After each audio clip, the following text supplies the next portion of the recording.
여러분, 자동차 산업이 결국 위기 수순으로 지금 가고 있습니다. 4월 수출이 무려 말입니다. 43% 반토막 났다는 얘기예요. 한국자동차산업연합회가 이 조사한 결과인데요. 국내 완성차 5사를 조사를 해보니까 이달 자동차 수출이 12만 6,589대 12만 6,589대예요. 작년 동기 대비하면 43% 떨어졌다는 겁니다. 중국 시장을 제외한 모든 시장에서 소비 비축이 현실화됐다는 겁니다. 현대자동차 같은 경우는요.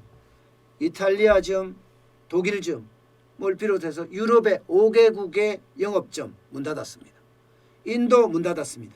멕시코 문 닫았습니다. 팔 수 있는 게 없는 거예요. 팔 수 있는 게. 그러니까 매출이 뚝뚝 떨어질 수밖에요.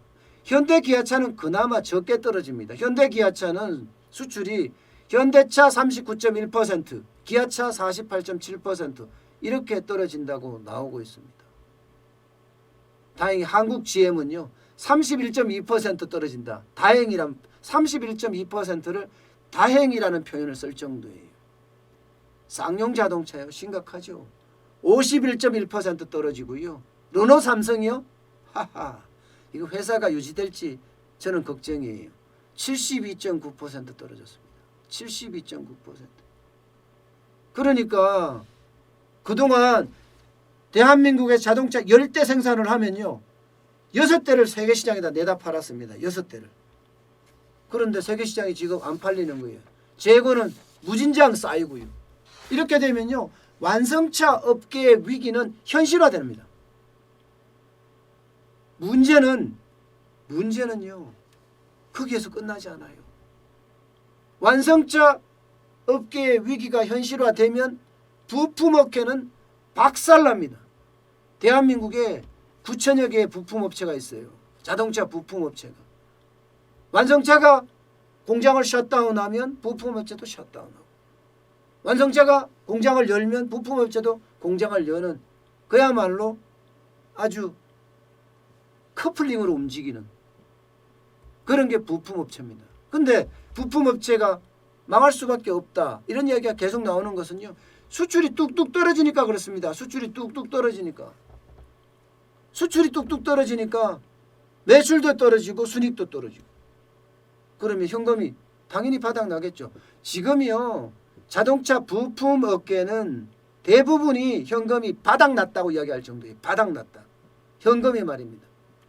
당장 1차 부품업체 납품대금으로 발행하는 매출채권 이거요. 연 7조 2천억 원에 달합니다. 7조 2천억 원. 매출채권 이거 발행 안 되면 어떻게 해요? 7조 2천억 원이 제대로 안 되면요. 당장 난리 나는 거예요. 당장. 예. 그러니까 자동차 연합회도요. 이게 완성차도 문제지만 부품업체 도산이 더 문제다. 연쇄 도산이 얼마 안 남았다. 집단 도산이 얼마 안 남았다. 이렇게까지 경고하고 있을 정도예요. 제가 말씀드렸잖아요. 이미 그죠? 이미 여러분들에게 몇 번 말씀을 드렸습니다. 이게 전방산업이 문제 심각하지만 후방산업에 골마 터지는 건 더 심각하다. 전방산업에는 그래도 대기업 군들이 포진해 있어서 현금을 쌓아놓고 어느 정도 여력이 조금 있지만 후방산업에서는요. 한 달 벌어 한 달 먹고 사는데 한 달 장사가 안 되면 뭐 어려워지는 거. 2달 석 달 넘어가면 도산 폐업한다는 이야기 제가 여러 번 말씀을 드렸습니다. 항공사들 지금 마찬가지라고 했잖아요. 전방산업에 있는 대한항공, 아시아나항공, 저가 항공사들 쭉 다 어려워지니까 후방에 있는 케이터링 업체부터 시작해서요.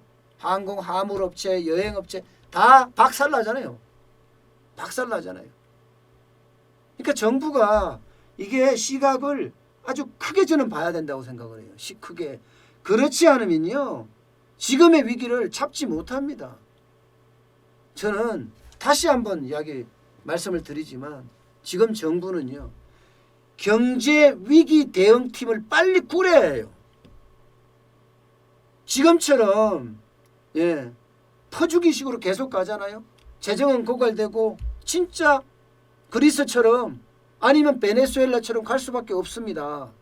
오롯이 경제만 챙기는 경제팀이 따로 만들어져야 합니다. 이제 총선도 끝났으니 바로 이거부터 구축해야 돼요. 아직도 정치적으로 판단을 해서 한다? 저는요, 이렇게 가면 1년 이내에 굉장한 위험도 올 수 있다고 생각해요. 예.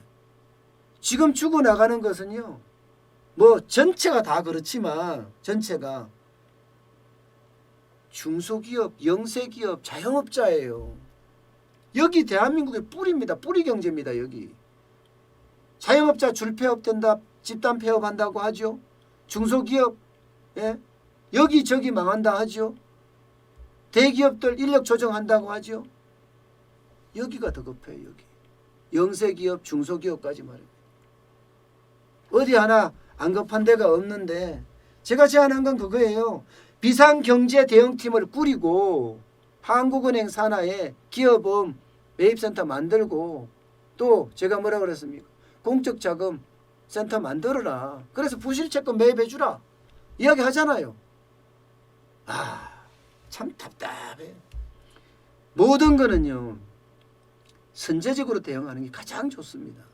아들이 아프면 빨리 병원에 데려가야 돼요. 그래서 치료를 해야 돼요. 아들이 아프다고 차일 피일 미루잖아요. 그러면 목숨을 지킨다는 보장을 못합니다. 제가 계속 말씀을 드렸어요.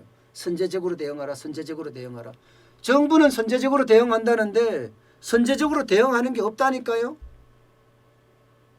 당장 보세요. 코로나19 터지고 나서 자영업자 긴급자금 대출 뭐 느끼지 못한다고 이야기하잖아요. 느끼지 못한다고. 그 정도로 지금 상황은 심각하게 돌아가고 있습니다. 때문에 경기 대응팀, 그죠?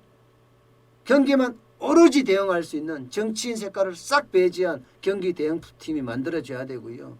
회사채 인수할 수 있는 한국은행의 산하에 센터를 만들고요. 그 다음에 불량채권, 어쩔 수 없는 부실채권들요. 또 인수해줘서 할 수 있는 공적자금센터 만들어야 된다니까요. 그래야지만이 대한민국이 그나마 이 위기를 잘 대응해 가는 것 아닌가, 저는 그런 생각까지 해봅니다. 지금이 가장 중요합니다. 지금 만약에 이 적기를 놓치면요, 위대한 실기, 최악의 실기가 될 가능성도 큽니다.